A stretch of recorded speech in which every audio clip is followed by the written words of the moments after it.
Polres Aceh Timur berhasil mengungkap identitas jenazah dalam karung di Sungai Perlak Timur yang ditemukan beberapa hari lalu. Korban merupakan warga Kota Langsa, Provinsi Aceh. Polres Aceh Timur berhasil mengungkap identitas jenazah yang ditemukan terbungkus karung di Sungai Desa Jengki, Kecamatan Perlak Timur, Kabupaten Aceh Timur. Korban adalah Ridwan, 53 tahun, warga Dusun Satria, Desa Sungai Pauh, Kecamatan Langsa Barat, Kota Langsa. Terungkapnya identitas korban berdasarkan informasi warga, di mana ciri-ciri pada tubuh korban yang dimuat pada media mirip dengan Ridwan.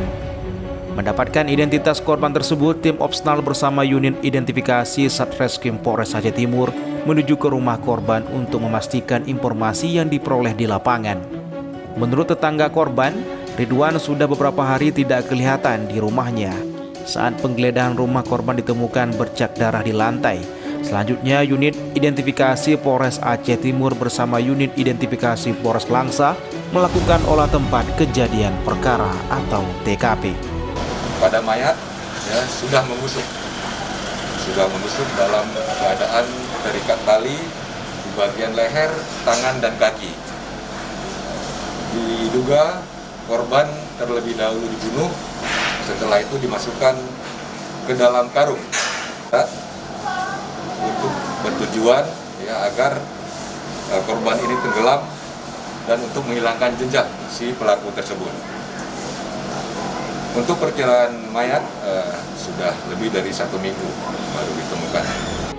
Dari olah TKP, selain ditemukan bercak darah pada lantai dan spring bed milik korban, rumah dalam keadaan kosong dan pintu samping tidak terkunci. Kamera CCTV rumah korban mati serta server terbongkar dan harddisk CCTV hilang. Tidak ditemukan dompet atau identitas, namun terdapat handphone merek Nokia yang diduga milik korban berada di atas meja. Selain itu, sepeda motor korban juga tidak ditemukan. Polisi juga menemukan 1 buah tali nilon putih yang identik dengan tali yang digunakan untuk mengikat tubuh Ridwan.